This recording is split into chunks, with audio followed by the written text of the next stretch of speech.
Olá, bom dia a todos. Bom dia porque vocês estão assistindo às 9 horas da manhã de sábado.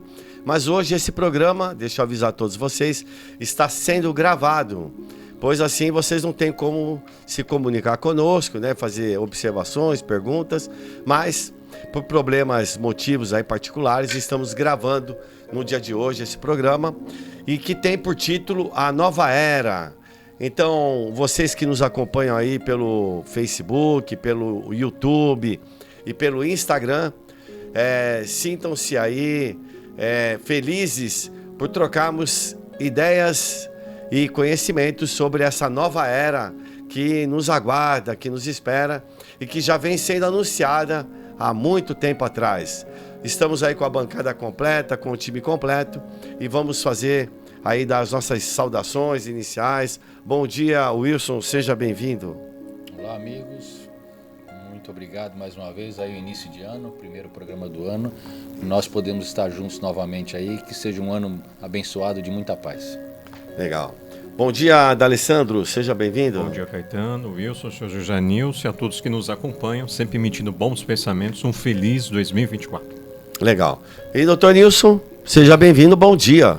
E bem-vindo cada pessoa que está ligado com o programa.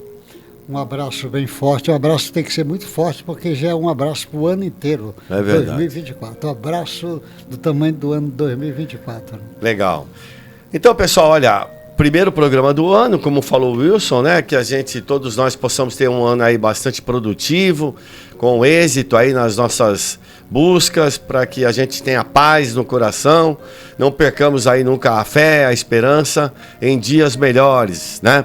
E então esse tema de hoje vai nos auxiliar bastante para poder entender o que nos aguarda, o que nos espera. E eu vou pedir acho que o D'Alessandro, porque tem uma primeira mensagem no capítulo 1 do livro O Evangelho segundo o Espiritismo, que vai falar sobre a questão de Deus, né? E tem uma mensagem, a primeira mensagem é de um espírita israelita, né? E eu vou pedir para o D'Alessandro, você lê, D'Alessandro Wilson? Dali? Vamos lá, Dali. E aí a gente vai comentando. Hoje você não vai fazer o seu comentário, quer dizer, pode até deixar o comentário gravado, né? A gente não vai conseguir responder. Não vai conseguir responder, mas uma próxima oportunidade, no outro programa nós vamos comentar sim, tá bom? Vamos lá então, Dali. Capítulo 1 do Evangelho segundo o Espiritismo, Instruções dos Espíritos, a Era Nova. Um espírito israelita, Murruz, 1861. Deus é o único e Moisés é o espírito que Deus enviou com a missão de torná-lo conhecido não somente aos hebreus, mas também aos povos pagãos. O povo hebreu foi um instrumento de que Deus se valeu para fazer a sua revelação por Moisés e os profetas. E as vicissitudes desse povo eram destinadas a impressionar os seres humanos e tirar-lhes dos olhos o véu que ocultava a divindade aos homens. Os mandamentos de Deus dados por Moisés trazem um germe da mais avançada moral cristã. Os comentários da Bíblia limitavam-se o sentido, porque colocados em prática, em toda a sua pureza, ela não teria sido então compreendida, nem por isso, porém, os 10 mandamentos de Deus deixam de permanecer como um frontispício brilhante, como um farol, que deveria iluminar a humanidade no caminho a ser percorrido por ela. A moral ensinada por Moisés era adequada a um nível de adiantamento e que se encontravam os povos que ela foi chamada para regenerar. Então aqui já dá uma pausa, né, pra gente já começar. Vamos começar a falar alguma coisa? Você quer fazer algum comentário inicial aí? A primeira dica aqui é um espírito israelita, então mostrando que essa questão da religiosidade, né, que nos liga ao Criador, que é patrimônio do espírito imortal. Então, embora ele foi um israelita, ele sabe da importância não só de Moisés, mas como ele vai falar na mensagem, a importância do Cristo e do espiritismo, né? Então ele não era um fanático, vamos dizer assim, a pessoa já bem abrangente, um espírito elevado, né? A coordenação do mundo espiritual no trabalho de Kardec, como o espiritismo é a terceira revelação, ele traz no Evangelho. Um israelita fala que a primeira revelação está lá com Moisés. E ela chama a atenção de Moisés aí. Você vê a segunda, Jesus, e a terceira, o Espiritismo. Mas você vê, ele traz no Evangelho a primeira comunicação do israelita, para lembrar a primeira revelação. E lembrar que é tudo uma sequência. Porque os cristãos, início, eram todos vindos lá, que já viveram, foram reencarnações lá daquele povo hebreu. E o Espiritismo, na realidade, é uma sequência. Você olha quem é que se comunicou mais com Kardec. São Vicente de Paula, Paulo, Erasto, aquela turma toda ligada lá com Jesus. Doutor, o senhor me chamou a atenção, eu vou levantar uma questão aqui. O senhor falou primeiro a revelação, né? Os Espíritos falaram, né? Que é Moisés, judeu. Segundo, a Jesus, judeu. E aí está colocando o Espiritismo, ele vem relembrar também os ensinamentos de um judeu, que é Jesus. Por quê? Vamos agora voltar para os dias atuais. Hoje estamos aí com uma perseguição ao povo judeu. Assim, como é um planeta inferior, será que essa mensagem que vem sendo trazida desde lá de trás, no nosso inconsciente dos espíritos ainda imperfeitos, nós imperfeitos, mas que ainda somos rebeldes, não aceitamos essa mensagem, então atacamos o mensageiro? Não sei, talvez aquele povo precise também passar suas experiências. É um povo brilhante, as pessoas de Israel, nós temos que tomar consciência da brilhante. Um país com 75 anos, um país que tem uma tecnologia avançada, tem um estudo universitário avançado, um país que, vivendo em guerra, tem uma economia sólida, é um país democrático, tem 75 anos, tem cento e tantos ganhadores de prêmio Nobel. Você veja, aqui na América do Sul tem 2. Ele é um povo valoroso, imenso. No meio, qual o país que vai resistir, né, com 75 anos debaixo de guerra, a fazer isso? Agora, o que acontece, Israel foi a primeira nação, como ela diz aí, vem trazer a ideia de Deus, o único como nação. Isso deve ter incomodado as trevas.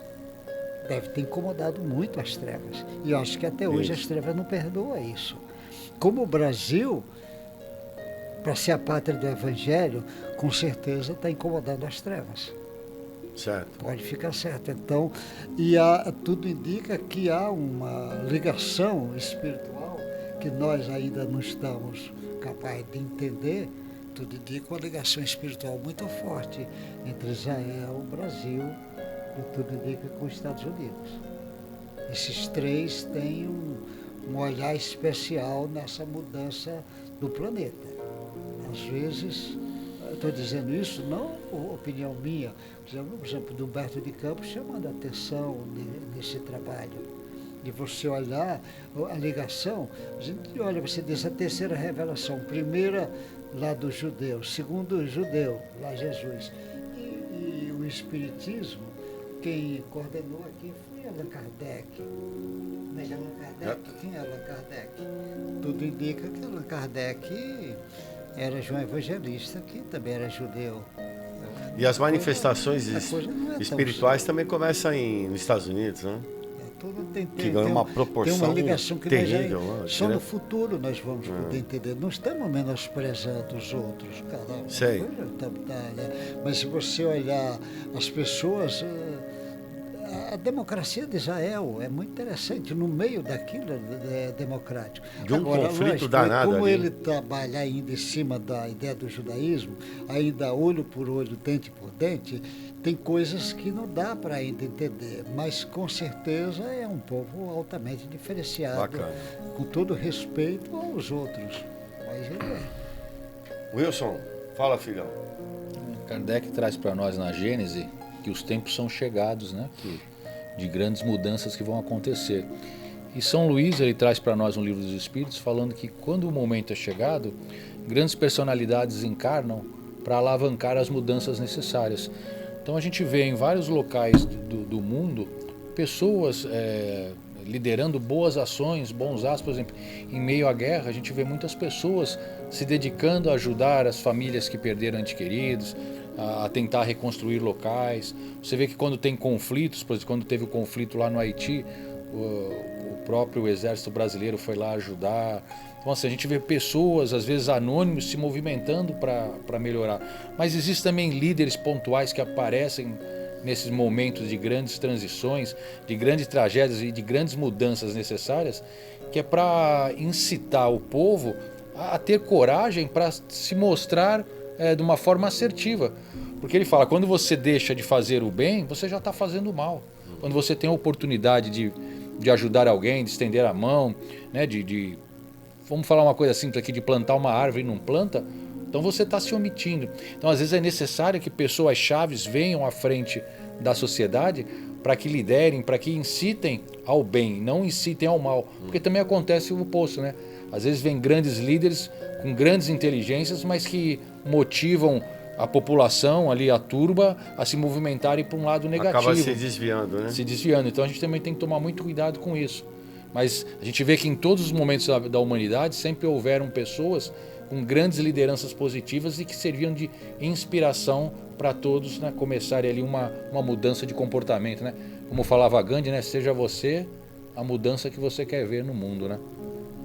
Legal, vamos dar Dá continuidade, mais um trecho. Tá, vamos ler mais um trecho. O Cristo foi o iniciador da mais pura e mais sublime moral, ou seja, a moral evangélico-cristã, pela qual o mundo deve se renovar, aproximando os seres humanos e torná-los irmãos, a qual deve fazer jorrar de todos os corações humanos a caridade e o amor ao próximo e criar entre todos os seres humanos uma solidariedade comum. Moral essa, enfim, que deve transformar a terra e dela fazer uma morada para os espíritos superiores, aqueles que habitam hoje. É a lei do progresso, a qual a natureza está sujeita, que se cumpre, e o espiritismo é a alavanca de que Deus se vale para fazer progredir a humanidade. Está convidando-nos, o espírito israelita, a mostrar. Moisés teve a sua importância, o Cristo tem a sua importância, e o espiritismo, né, essa alavanca que vai auxiliar tanto o Cristo quanto, né, mostrando a importância de Moisés, um Deus único, né? Então cabe a nós aí, se quisermos ficar neste mundo, né, já que o mundo será para os mansos e pacíficos, nós olharmos como andam os nossos sentimentos diante dos desafios do nosso dia a dia.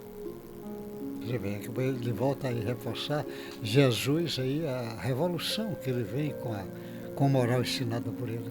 Por isso que eu digo, a revolução que o planeta está precisando é a revolução moral, e a moral ensinada por Jesus é a base, é a referência. E assim, né, Zé Wilson? Faça ao outro o que tu gostaria que o outro te fizesse. Não é uma coisa simples, não é uma conduta simples de... Agora, por que a gente não faz o outro que a gente gostaria que o outro nos fizesse, né? Você vê a dificuldade, né? Então, assim, as simples colocações ou frases que Jesus deixa, ensinamentos, eles são profundamente tocantes na gente. Profundamente, né? Porque, assim, se a pessoa parar e pensar, porque ainda não parou e pensou, parar e refletir sobre uma única frase. Porque essa única frase, ela transforma a pessoa. Agora, precisa se debruçar sobre isso, né? Parar no tempo, é difícil você parar, você fica vendo só ele como uma questão religiosa, e aí você não tem uma simpatia pela religião, vamos supor assim, e aí você não adota isso na sua vida. E quando você percebe aí o valor desses ensinamentos, aí você vai ver a importância da religião no sentido de te ligar com o divino, né? Não quanto uma instituição. Quanto a instituição, ela tem o dever de reunir ali aquelas pessoas, agregar aquelas pessoas que simpatizam com uma ideia, né? Mas essas pessoas que simpatizam com essa ideia, agora elas precisam vivenciar essa ideia, né? Então, assim, esses dias o senhor leu essa frase ali e me chamou muita atenção, porque você não se debruça sobre isso, não fica refletindo, pensando, né? Porque na realidade, talvez uma única frase dessa fosse suficiente para o ser humano entender. Talvez isso, para uma espiritualidade superior aí, espírito puro, isso não tem um grande significado, mas é uma vivência já, né? Para a gente parece que tem um grande significado, mas não consegue colocar isso ainda no nosso dia a dia. Perguntaram ao Chico se ele... Uma frase que ele gostaria de deixar assim. Ele disse, se eu tivesse poder, o Chico tivesse poder, eu colocaria bem alto, na entrada de todas as cidades, a frase, amai-vos uns aos outros como eu vos amei, Jesus. disse que ele colocaria essa frase em toda a cidade, o cara chegar a frase, porque realmente resume tudo que o mundo espiritual pode revolucionar. Deixa eu ver, o Chico já é um espírito diferenciado. Olha o que sensibiliza ele, né? Já é essa frase. Talvez o outro, ainda que não esteja nesse patamar de entendimento, porque ele já está no de amor. Está falando do amor, já um amor sublime. O outro seja, olha, para de ver o cisco lá no olho do outro e veja a trave no seu olho. Olha, tira a primeira pedra quem tiver sem pecado. Que são condutas mais corriqueiras do dia a dia. Não chegou ainda nesse... O Chico já está num patamar de amor. Não é interessante isso? Mas ele deu um arroz e feijão pra gente, que é para colocar como se fosse uma cartilha, né, no dia a dia. Falo isso. Que ele precisava falar de uma maneira simples para o povo entender, né? Mas a gente sabe que hoje o negócio da lei da atração, né, que o que você vive e vivencia, você atrai e reflete diretamente para si, né? Então é o que ele queria demonstrar naquela época. Você estava falando aí sobre a dificuldade da gente viver isso daí, mas eu vejo que hoje já melhorou muito. A gente conversando com as pessoas, né? Você vê bastante pessoas assim direcionadas a fazer o bem, e você vê pessoas, da mesma forma que a gente vê pessoas nervosas, às vezes a gente vê no trânsito, a gente vê muito isso, né? Pessoas muito impacientes, né? O sinal abriu, o cara já toca a mão na buzina, às vezes não aguardar um idoso atravessar a rua, a pessoa fica ali acelerando. Mas a gente também tem visto muito ao contrário. Eu tenho percebido assim que pessoas assim mais complacentes, pessoas com mais paciência. Eu tenho conversado com pessoas que estão desenvolvendo mais a tolerância, o deixa pra lá. As pessoas estão entendendo que não é a hora mais da gente querer tirar a desforra, querer a gente brigar. E tem uma pergunta interessante que fazem para Emmanuel sobre os cataclismas. Ele fala assim, nesse momento de mudança, a gente vai ter muito cataclisma na Terra, E aí ele fala assim, não cataclisma do ponto de vista que vocês imaginam, com, por exemplo, um dilúvio, como aconteceu ali da Arca de Noé, né, daquela história da Bíblia. Mas ele fala assim, os cataclismas que vocês vão ver vão ser de ordem moral. Então vão acontecer fatos assim dentro da sociedade que vão causar assim um impacto tão grande que vai ser considerado um cataclismo. E a partir desse impacto tão grande, as pessoas vão se conscientizar que necessita haver mudanças, e a partir daí essas mudanças ocorrerão. E aqueles que não se adequarem a essas mudanças serão convidados a irem para mundos onde estiver mais compatíveis com a sua evolução, tanto intelectual quanto moral, né? Fala, doutor Nilson. Com certeza a sociedade está chegando num momento que vai ter crise. Eu até fico às vezes a pensar, talvez venha também algum cataclismo, porque lá no Velho Testamento já chamava atenção, olha, na época da grande mudança vai ter crise. É de ordem geral, né? Vai ter crise, lógico, a parte moral é a parte que vai tocar mesmo o homem, porque ele tem que ter um salto moral. Talvez é a necessidade dele refletir sobre o Cristo, talvez seja a dor levando nessa direção. Mas essa semana eu vi um especialista nessa parte de ciências espaciais, ele chamando a atenção que a Lua, ultimamente, ela está se afastando 3,5 centímetros, 3,6 centímetros por ano, está tendo um afastamento da Terra. E a gente vê lá no Velho Testamento, ele fala, olha, quando for haver a grande mudança, o mundo vai ficar na escuridão, a Terra num bom período, uns dias. E eu achei interessante essa colocação dele, dizendo a Lua está se afastando. Eita, será que a Lua vai sair da órbita? Não, a gente não sabe se isso vai acontecer. Vai acontecer o que precisa, não sei. Também, se o mundo espiritual quiser, ela faz esse afastamento e faz voltar, talvez. O homem vai precisar, porque o homem, na rebeldia que ele está, ele precisa de um puxão de orelha um pouco forte. Não é... Não é pouca, a pandemia não foi suficiente. Cascudozinho, aquele cascudo de vó. Cascudo de vó não dói. Cascudo de mãe já dói mais. Dói. De vó não dói. Mas chinelada, talvez né? a gente esteja precisando de um puxão de orelha caprichado. Todos nós. D'Alessandro. Quer que termine então? Vamos. São chegados os tempos em que as ideias morais devem desenvolver-se para que sejam cumpridos progressos nos desígnios de Deus. elas devem seguir o mesmo processo que as ideias de liberdade percorreram e que delas eram precursoras. Mas não é necessário crer que esse progresso se fará sem lutas, não. Elas têm necessidade para alcançar a maturidade de impactos e de discussões a fim de atrair a atenção das massas. Uma vez conseguidas a atenção, a beleza e a santidade da moral, impressionarão os espíritos e eles se interessarão por uma ciência que lhes dê a chave da vida futura, que lhes abra as portas à felicidade eterna. Quem abriu o caminho foi Moisés, Jesus continuou a obra e o Espiritismo a arrematará. Um espírito israelita, Mulhouse, 1861. Então ele está falando a luta aqui, as nossas lutas, o bom combate, ou seja, vai ficar aqui na Terra os espíritos que já está reconhecendo que ele precisa transformar todo o sentimento dele egóico em virtudes, né? Esse é o convite, né? E é claro, e aí os espíritas, é interessante porque os espíritas, qualquer cristão vai aperfeiçoar suas instituições. É interessante que ele está nos acompanhando, eu trouxe o livro, o benfeitor Manuel Filomeno de Miranda, em 2012, ele vai descrever nessa obra que toda a casa espírita a assessoria dos benfeitores espirituais na questão das trevas, porque em mundo de regeneração não tem nem umbral nem trevas. E como eles sabem que o espiritismo é o consolador prometido, eles tentam pegar nós, os trabalhadores encarnados. Então essa é um mês de trabalho, o livro, baseado em senhor Manuel Filomeno de Miranda, do lado de José Pitinga, tem aquele Jesus Gonçalves, Eurípides Barçanufo e Bezerra de Menezes. Eles auxiliam uma sociedade espírita encarnados mostrando isso. Se eu estou em vigilante como médium passista, ele em sonhos tentam me alertar. Além, é claro, do meu anjo guardião. Então vale a pena, quem é trabalhador espírito, ó, tá dando a dica aí, o alvorecer de uma nova era. Você está vendendo ou não? Não estou vendendo, não só tá estou dizendo que o tema.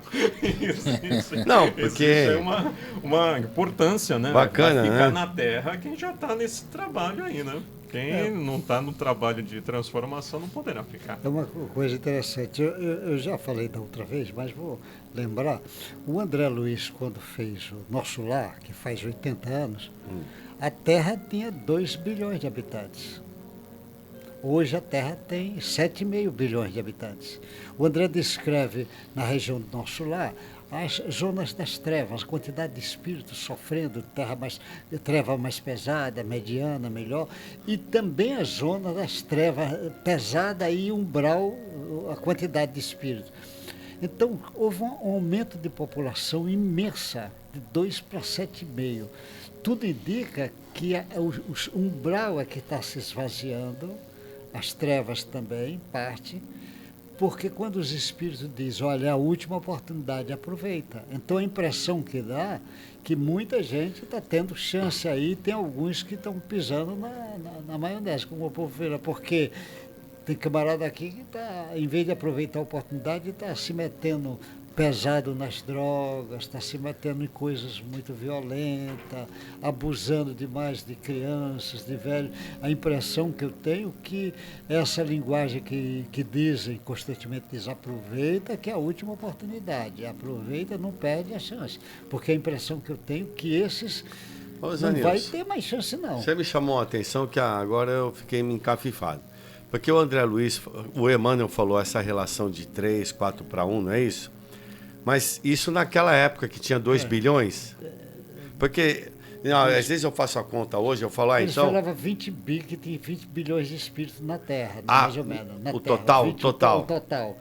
Mas se então tem 7 agora, você imagina ainda quanto tem. Mas que estava mais gente do outro lado. Não, tinha mais gente agora do outro lado, isso. Diminuiu um pouco. Então Então, tá. a impressão que diminuiu, porque tem espírito lá, mas eu não vou ter chance. Não, porque então aqui você também vai ter trevoso. Nós vamos te dar uma oportunidade. E vai lá. E vem. Agora o cara aproveita a oportunidade. Porque, então é porque eu fazia a conta, por exemplo, de 27 bilhões de espíritos. Não, o máximo era 20 bilhões. Ele falava mais ou menos 20 bilhões de espíritos. 2 que eu digo eram os encarnados aqui. Isso. Eram uns 20... É que como foi naquela época, então eu fazia a conta... 2 para 18. Você imagina agora como é que está. Agora está 4, mais ou menos 4. 3 para 4, olha aí. Esse tema é interessante, né? A era nova, a nova era, porque toda vez que a gente inicia um ano, a gente faz planos para o ano que vai começar, a gente faz promessas, às vezes que nem a segunda-feira, eu vou começar meu regime na próxima segunda-feira, ou eu vou ler um determinado livro, ou eu vou mudar o meu comportamento, não sei, ou eu vou vou me matricular em determinado curso. Então a gente costuma associar datas, né, de transições com fatos que a gente quer desenvolver, com atividades que a gente quer desenvolver de uma forma positiva. Porque a gente vê a mudança de um ciclo com a oportunidade da mudança para algo melhor. Só que muitas vezes a gente fica só na promessa, a gente não coloca em prática. E ele chama a atenção a gente nessa era nova, que através da lei do progresso, nada fica estagnado, né? Ele traz para a gente isso dentro da doutrina espírita, falando sobre a lei do progresso e também falando sobre a lei de destruição. Que muitas vezes a gente vê a destruição de algumas coisas, até como no momento que a gente está vendo a guerra, como algo ruim, como algo pernicioso. E sim, porque a gente vê ali muitas mortes, né? Muita destruição. Então quando a gente está vivendo naquele momento aquela fotografia da destruição, a gente percebe que é algo muito ruim para a sociedade. Mas se a gente pegar esse momento que acontece esses fatos assim bem negativos para a sociedade, ao longo de uma existência, né, de um século, 2 séculos, a gente vê que aquilo ali, depois de que aconteceu, o quanto cresceu e melhorou. Vamos falar aqui, vamos dar o exemplo aí da bomba lá em Hiroshima e Nagasaki lá. A gente sabe ali que ali foram ceifadas milhares de vidas. Mas depois disso, né, o esforço que teve daquela região para crescer e progredir, hoje você vê que é uma das cidades mais modernas do mundo. Quando acontece determinadas catástrofes em determinadas regiões do mundo, a gente vê que o mundo se mobiliza para ajudá-los. E aí ele fala que através das grandes catástrofes, dos problemas e das grandes doenças, o homem se mobiliza e usa a sua inteligência para desenvolver a cura, para desenvolver remédio. Então, através também da lei da destruição, existe a lei de evolução, que o homem vai buscar, né, recursos para se desenvolver. Então, é uma completando a outra, né, para que o progresso chegue ali ao ápice necessário para essa transição do mundo de provas e expiações para o mundo de regeneração, né, que seria a nova era que ele traz para nós aí, com o Espiritismo aí sendo norteador. E o engraçado é assim, porque hoje o mundo virou uma coisa muito pequena, né? Então a gente vê que o problema é que o Brasil tem, a Itália tem, a Alemanha tem, a Noruega tem, todos os lugares têm, nas suas proporções e assim por diante. Mas todo mundo tem esses problemas, principalmente nessa esfera agora política que está acontecendo no mundo todo, é um problema que é de ordem geral. Como a pandemia veio para todo mundo, ela não veio especificamente para uma parte do planeta, não, veio para o mundo todo. Então, é como se assim, o mundo todo tivesse atento para as coisas que cada país vem sofrendo. Porque agora não é mais um país que sofre, uma nação que sofre, é o mundo que sofre, né? Então, assim, quando a gente vê um atentado terrorista lá longe, é como se isso fizesse parte, machucasse a gente. Então, a esfera global, ela ficou, com a internet, né? Ela ficou muito reduzida. Então, assim, é mais fácil agora, diante de cataclisma, diante dessas situações aí que podem vir a acontecer, o mundo todo se sensibilizar.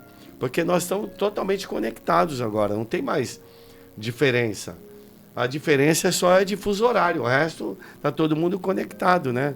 Você vê esses trabalhos, os trabalhos humanitários hoje, por causa da guerra, como tem o êxodo da população de um país para o outro, buscando se afastar desses locais perigosos, e os países tendo que acolher esses imigrantes, porque vai deixar ali, a gente vê ali, às vezes, tragédias, aqueles povos ali atravessando de barquinho o mar ali para chegar em determinadas regiões. Então, os países se veem obrigados hoje a praticar o amor, a caridade, mesmo às vezes contra a sua vontade. A gente vê querendo imigrantes entrar nos Estados Unidos, por exemplo, e o governo dele é meio fechado para isso, mas não tem jeito, chega uma hora que vem aquela marcha, aquela turba gigante, precisa se abrir, precisa haver a negociação. Então, às vezes, de uma forma, às vezes até impositiva, precisa se abrir aí para a caridade e para os atos humanitários, né? É porque o que ele falou é o seguinte, quando você não vai por sua própria vontade, a lei vai te empurrar. Então a massa vai te empurrar, vai dar um jeito, vai chegar uma hora, você está sozinho, não tem, ninguém mais pensa como você. Agora né? você imagine, no meio cultural, a Europa, que é uma região mais desenvolvida culturalmente, o materialismo predomina. E aqui no nosso meio, a religiosidade do povo predomina. Então, mas existe gente na Europa que não faz uma prece, que nunca entra num templo religioso, que não valoriza isso. Aqui no nosso país, abre templo religioso por tudo quanto é lugar. Tudo quanto é esquina tem um templo religioso, seja que denominação for, mas tem. Então, o Brasil é como se a espiritualidade está acordando o povo numa rapidez maior do que na Europa. Então, é como se, não é à toa que o Brasil está destinado a ser pátria do Evangelho. Enquanto fecha igreja na Europa, aqui abre. Uhum. Então, eu fico muito feliz quando eu vejo. A gente diz assim, mas os evangélicos, ótimo, eles fazem um belo trabalho. Você chega numa favela, não vê uma igreja, não vê um centro espírita, mas vê igreja evangélica. Já estão falando de Jesus, já estão entrando no evangelho. Ainda com entendimento que nós olhamos um pouco diferente, mas já está preparando, o caldeirão está fervendo no momento, porque a sociedade ela vai entrar numa crise que vai precisar do Evangelho. Por isso que o Chico, naquela mensagem, eu já falei isso aqui, na psicografia do Castro Alves, quando ele foi na inauguração da Federação Espírita de Brasília, o Castro Alves diz na sua poesia, pela mão do Chico, quando o mundo inteiro entrar em crise, todas as nações levarão a voz na direção de Jesus e dirá, e agora, Jesus, o que fazer? Na hora da grande crise. Ele disse, Jesus apontará o Brasil como a solução. É a poesia do Castro Alves dizendo isso. Apontará. Então não é à toa que a espiritualidade está muito forte no Brasil. Não é à toa que cresce tantas igrejas evangélicas, que a igreja católica é muito grande, que o espiritismo cresce, que até mesmo essas seitas assim mais africanas, como a Umbanda, elas já têm um cristianismo muito forte nela, já na Umbanda, já tem muito forte. É verdade. Eu não sei se a gente vai ter a propaganda agora, Alessandro. Tempo ali, eu acho que sim. Sim, né? Viu, direção? Vamos. Você que está nos acompanhando, né? Aí, você, por favor, se você não está inscrito no canal, vai lá, se inscreve no canal. Se você tem parentes, amigos, divulgue o nosso canal para ele poder também ser conhecido e a ideia é ser difundida. Então, pelas redes sociais, Facebook, YouTube, Instagram, não deixe de colocar nas redes da caridade. Aí você está colaborando aí, não só com o programa, mas também para difusão de um conhecimento que é o Espiritismo, que vai auxiliar muita gente a entender muitas coisas da vida, como nós estamos hoje estudando aqui. Bom, tá indo na tela aí agora, Aprendendo com André Luiz. Esse é um estudo que a Associação Médica Espírita aqui de Santos, ela realiza às quintas-feiras de 15 em 15 dias. O próximo dia 11 agora, na outra quinta-feira, o pessoal vai estar estudando o poder do amor. Quem é que está lá? Os facilitadores, Dr. José Nilson, Flávio Brown, Giovana Campos e Célia Patriani, tá bom? Aonde eu vou assistir? Do livro Mundo Maior. No youtube.com/Ame Santos. Põe lá, Ame Santos, e aí você vai encontrar Aprendendo com André Luiz. Qual é o estudo de que livro? No Mundo Maior, que foi escrito pelo autor espiritual André Luiz e pelo psicógrafo Francisco Cândido Xavier, tá bom? É um livro editado pela Federação Espírita Brasileira. É uma das obras do André Luiz. Vale muito a pena você conhecer essas obras que vão esclarecer muito a todos nós, né? Então, o Zé Nilson está aqui presente com a gente. O senhor quer falar alguma coisa sobre esse estudo? Tudo é via online, né? É só acessar Ame Santos. Ame, as pessoas podem participar. Pelo YouTube, né? Participam e vai sempre aprender que esse espírito tem muito conhecimento, e a Associação Médica Espírita ela chama muito a atenção das obras do André Luiz, porque, sem sombra de dúvida, ele é um mundo esclarecedor para nós. Nós vamos aprender muito com esse espírito que está numa coerência imensa com o que diz Allan Kardec e também com o que Jesus nos ensinou. Com certeza é grande aprendizado. Então vamos aproveitar. Você que está nos assistindo, também você pode ir lá acessar José Nilson Nunes Freire e você vai acessar os canais dele, onde ele tem várias departamentos, assim, vamos dizer assim, onde ele vai falar sobre as plantas, vai falar sobre princípio inteligente, vai falar sobre os corpos dos animais, espirituais dos animais, vai falar sobre o evangelho de João, o evangelista, né? Vai falar sobre os casos, o diário de um médico espírita.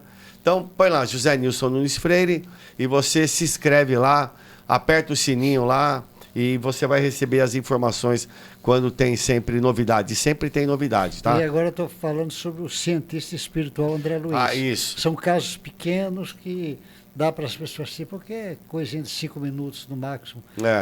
A parte científica que o André Luiz chama a atenção. Vocês ouviram isso? Então, acessa lá. Agora ele está falando sobre os casos.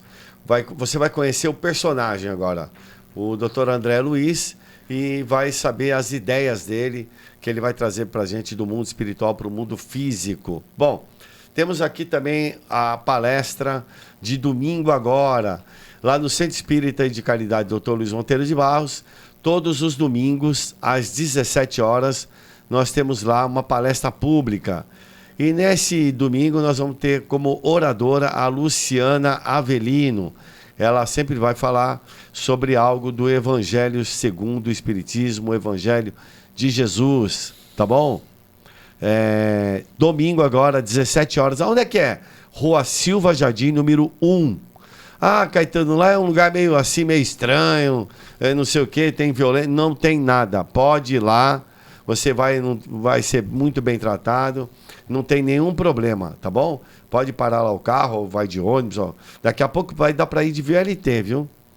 Porque o VLT está chegando lá, né? As obras já estão aí a todo a vapor e já estará, você poderá ir de VLT lá para o Centro Espírita e apreciar aí as palestras que tem às quintas-feiras à tarde, 14h30, e amanhã às 17 horas, tá bom? Já que estamos fazendo propaganda, né? Vamos divulgar também domingo de manhã. O que nós temos lá, Wilson? Fala aí, Wilson. Nós temos o Evangelho dos Animais. Às 8 horas da manhã a gente tem um estudo do livro do Marcel Benedetti, Todos os Animais São Nossos Irmãos, que fala para nós sobre a vida no mundo espiritual dos animais, colônias espirituais, como se dá o desencarne, por que os animais sofrem, que é uma pergunta recorrente, né? Por que os animais adoecem. Então a gente tem esse estudo às 8 horas da manhã. E às 9 a gente tem o Evangelho dos Animais, onde você pode levar o seu animalzinho, cachorrinho, gatinho, periquito, para tomar passe, sempre uma palestra voltada à temática e espiritualidade dos animais. Tá bom. O Marcel Benedetti, ele desencarnou cedo, foi, Wilson? Sim, com 45 anos. Né? Através de um câncer aí, mas deixou uma obra, né, ele foi o pioneiro aí, inclusive fundando o centro de São Paulo. Todas essas obras ele escreveu enquanto estava encarnado, vivo? Enquanto estava encarnado. Isso que era inspiração, né? Você tem notícias dele, assim? Nós tivemos uma psicografia dele lá através do Adeilson Salles, há um ano atrás, lá numa reunião nossa lá, falando sobre o trabalho. Ah, legal. Muito bem. Bom, tudo bem, doutor Nilson? Podemos seguir? Claro, o que falam aqui, que quem manda aqui é o senhor. Não, eu não mando nada. Eu não mando nada, rapaz. A gente não pode dar um pulo, um piscar aqui sem, né, autorização. Não, o âncora é você. É o D'Alessandro. Bom, fala, Dali, o que houve? Acabou a mensagem, era nova, mas eu trouxe para a gente refletir. Na Revista Espírita de março de 1858, o senhor Allan Kardec tem a descrição de Júpiter. Olha só a dica: os animais não estão excluídos desse estado progressivo. Sem se aproximarem, contudo, daquele do homem, seu corpo mais material prende-se à terra, como os nossos. Sua inteligência é mais desenvolvida que a dos nossos animais. A estrutura de seus membros presta-se a todas as exigências do trabalho. São encarregados da execução das obras manuais. são os serviçais e os operários. As ocupações dos homens são puramente intelectuais. Para os animais, o homem é uma divindade tutelar que jamais abusa do poder para os oprimir.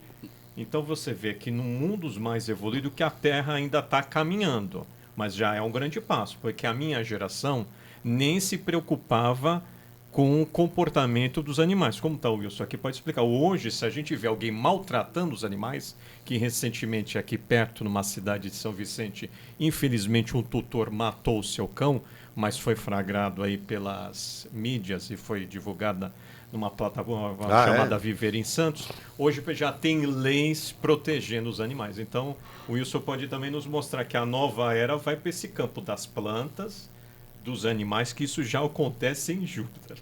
Ele, na continuação desse texto, ele fala que os animais já não são mais quadrúpedes, eles já são bípedes. Bípedes. Por quê? Porque os membros anteriores, né, os braços, eles já usam para atividades.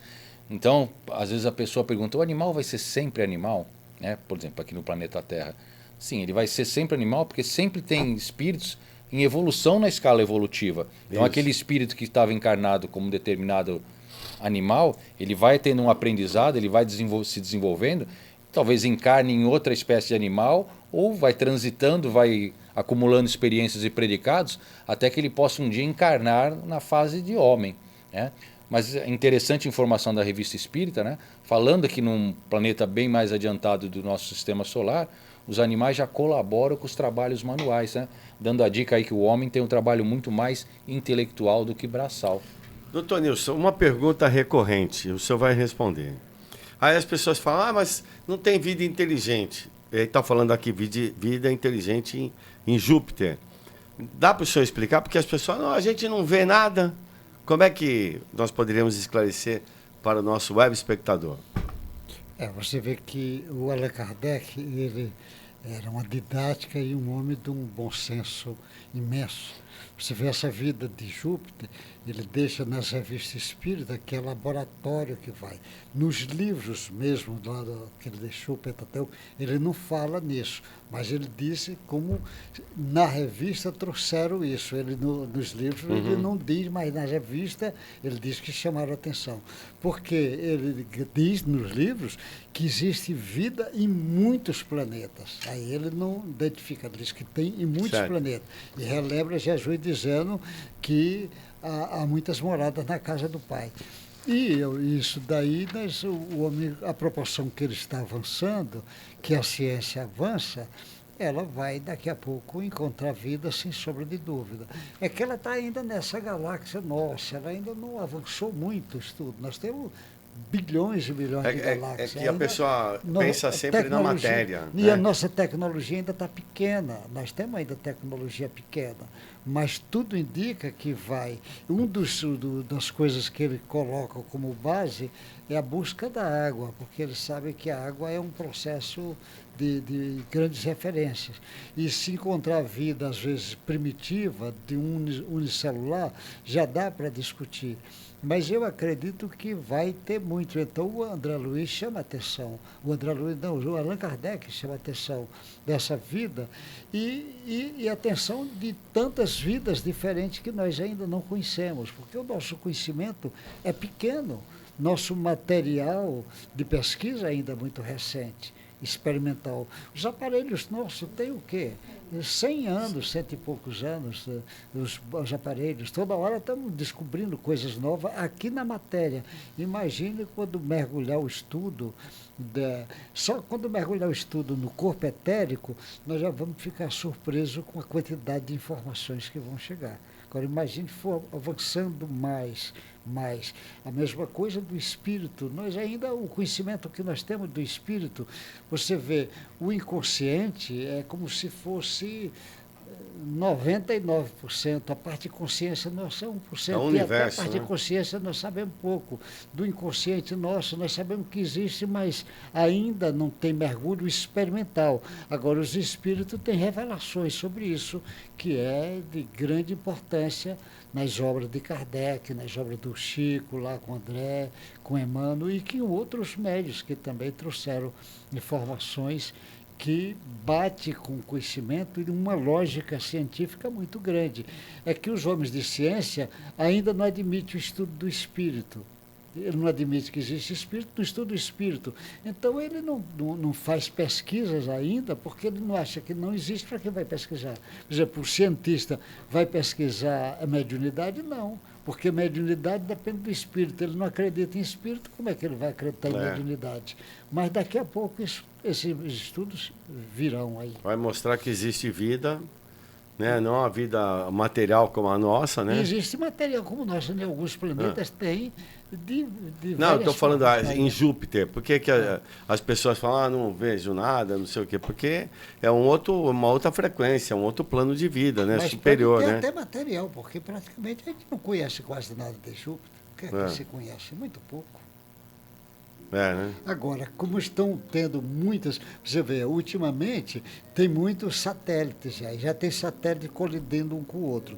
Já tem restos de satélite aqui nas camadas da Terra, mais próxima, mediana e mais distante.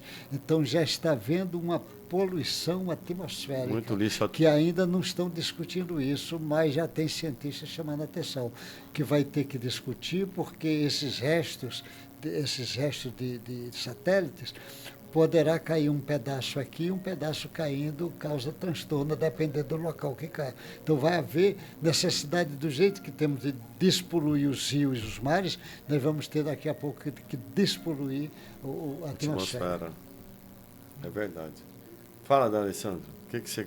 Não, já li aqui, trouxe Acabou? A informação de Júpiter, a importância de, pelo menos, a nossa sociedade já ver isso, né? Já dar um avanço aproximando para o futuro dessa era, né? A gente se preocupando com os bichinhos e a gente se preocupando com as plantas. Olha aí a questão da sustentabilidade, agricultura sustentável, todos se debruçando em olhar para as plantas com maior respeito, né? O que São Francisco lá atrás já fazia, o próprio Mestre Jesus mostrando a harmonia do universo, né?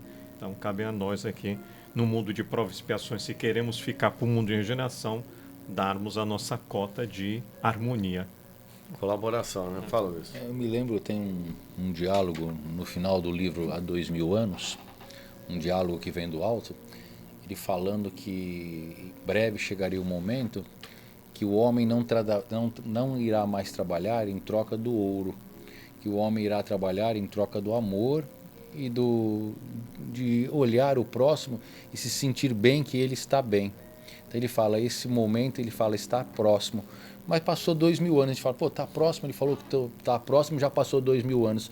É que a gente esquece que o tempo de Deus é diferente do nosso tempo, né? O nosso próximo é para a semana que vem, né? Vamos sair, quando? Semana que vem é o nosso próximo. Mas o próximo de Deus, o que são 3, 4, 5 séculos na eternidade, né? A gente não tem essa noção de tempo, porque uma vida da gente é 70, 80, 90 anos, né? Então, parece um período muito longo. Então, ele traz esse alerta para nós ali no final do livro, há 2000 anos, que vai chegar um momento que todos nós na humanidade trabalharemos não pelo soldo do dinheiro, mas pelo soldo do amor, pela satisfação de ver o bem do próximo. Aí ele fala, aí sim a humanidade estará transformada e entendido os ensinamentos do Mestre, ele fala. Bacana, né? O que o senhor pensa sobre isso, senhor? Essa nova era, que é um termo que usa, que tem pessoas que até condenam a palavra nova era, mas a nova era, na realidade, está chamando a atenção um tempo que vai mudar. Mas vai mudar, mas em cima da direção do Cristo. Não tem sombra de dúvida, nessa fase que nós vamos entrar, a sociedade vai começar a discutir mais Jesus, os ensinamentos. Porque a sociedade vai chegar à conclusão que é o que o Allan Kardec, os espíritos disseram a Allan Kardec. O modelo nosso moral guia é Jesus. E não tem um código de ética moral do que o Evangelho de Jesus. Por isso que o Espiritismo aponta Jesus como caminho. E os profetas do Velho Testamento, que é médio, apontam Jesus como futuro. E o Espiritismo chega e diz, o futuro é Jesus. Então, é como se formasse um triângulo, não é? O Velho Testamento indo na direção de Jesus, agora o Espiritismo indo na direção de Jesus. E é como os Espíritos dizem, olha, as religiões vão nessa direção, a filosofia vai ter que ir nessa direção, os cientistas vão ter que ir nessa direção, os homens da arte vai ter que ir nessa direção, a política vai ter que ir nessa direção, os serviços sociais vão ter que ir nessa direção, porque o caminho é, sem sombra de dúvida, Jesus. É porque não admitir essa nossa fragilidade, né, que dá volume ao orgulho, não deixa enxergar essa necessidade de transformação. Então, às vezes, vão ter que acontecer fenômenos mesmo, ou fenômenos pessoais, emocionais, ou até climáticos, para chamar a atenção a nossa atenção. Porque há muito tempo vem sendo dado o recado, né? Vem muitos enviados, aí já vieram muitas pessoas, e já vem falando sempre a mesma coisa, né? Até que o último que veio aqui, né, antes do Espiritismo, Jesus, deu a própria vida para poder mostrar para a gente a necessidade de mudanças, né? O reino do céu está próximo. Lógico, o tempo de Deus é outro, né? Mas o tempo de Deus é outro, mas ele é pessoal, é particular. Eu podia ter feito o meu tempo de Deus lá 2000 anos atrás, se eu tivesse tomado boas resoluções na vida. Então, quem faz o tempo de Deus também, né?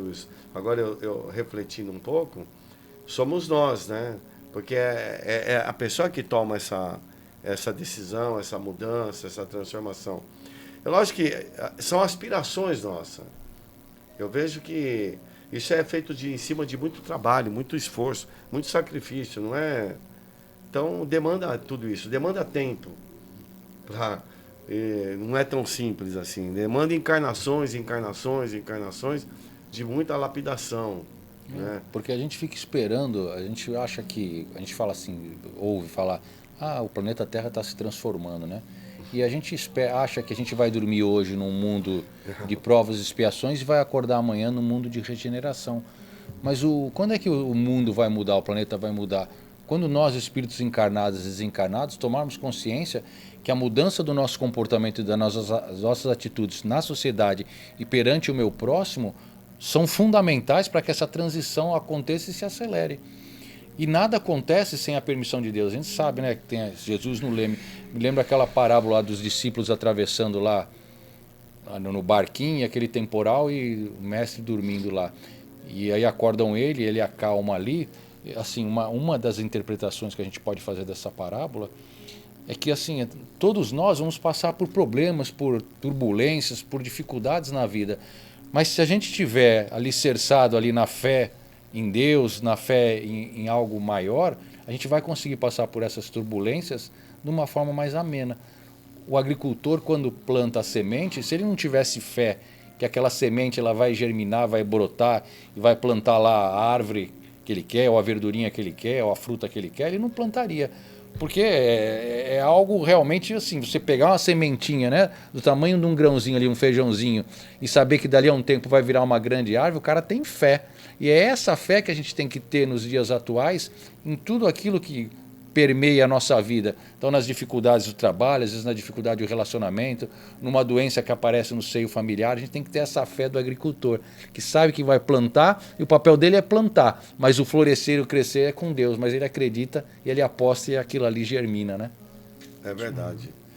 Antônio, nós estamos caminhando mais ou menos para o final, né? E eu acho que, assim, em questão de... O Espiritismo é a ciência da alma aí, né? Que vem revelar para a gente essa nossa condição de seres imortais, né? Isso nos dá uma condição diferenciada, porque você sabe que você está construindo essa personalidade nova, né? No dia a dia. E que sempre há esperança. A gente não pode perder a esperança. E essa esperança, ela está na proporção da sua força de vontade e determinação em viver. Então, aquelas pessoas que estão vivendo momentos difíceis da vida, né? De dificuldades, até problemas pessoais, é não ter esse sentimento de desesperança, de melancolia, de tristeza, Por quê? Porque isso não auxilia a nada. Isso não vai ajudar a gente. O que vai ajudar? Vai ajudar você a se transformar. Transformar o quê? Sair dessa situação depressiva ou deprimida e ir para uma situação onde você vai se sentir um pouco melhor, mais feliz. Como é que eu vou fazer isso? Você vai ter que buscar em algo ou em alguém que trouxe uma mensagem, que traz uma mensagem de esperança. Eu não posso buscar uma esperança a quem me traz alguma solução. E a solução, a gente tem a solução. A gente já sabe qual é a solução. Então, essa solução é você se agarrar mesmo, às vezes num processo, uma religião que vai te auxiliar bastante, né? Os espíritos informam que a caridade ele é uma maneira de você resgatar isso. A caridade, fazer o bem a alguém, não importa quem, mas fazer o bem. Se engajar numa instituição de caridade, num centro espírita, ou numa igreja, num templo, em qualquer lugar, mas onde você vai fazer o bem, ou no anonimato, mas fazer o bem, porque isso vai te renovar as esperanças. Agora, quando você se fecha, com toda certeza, você não está buscando uma solução para os seus problemas, mas você está conseguindo arrumar mais problema para você. Porque chega um momento, né, que a pessoa pensa até em dar cabo da vida, achando que vai solucionar o seu problema, e não vai solucionar o seu problema. Você vai criar mais um problema, porque você não vai morrer, matou o teu corpo, e não vai solucionar, você vai criar mais um problema. Então, aqueles que nos ouvem, que têm esse tipo de ideia ou de pensamento, que mudem isso. Vá se esclarecer na vida. O centro espírita é um local de esclarecimento. E também tem de trabalho, né, através da caridade. Então, como nós aqui trabalhamos lá no Luiz Monteiro de Barros, fica na rua Silva Jardim, número 1. Tá com problema? Vai buscar ajuda. Então, nós podemos ajudar de alguma forma. Porque nós dizemos assim, o que nós conhecemos, o que nós sabemos. Então, Silva Jardim, número 1, lá tem um Centro Espírita de Caridade, Dr. Luiz Monteiro de Barros. Você vai lá, pode ajudar o seu bichinho? Pode. O Wilson está lá domingo.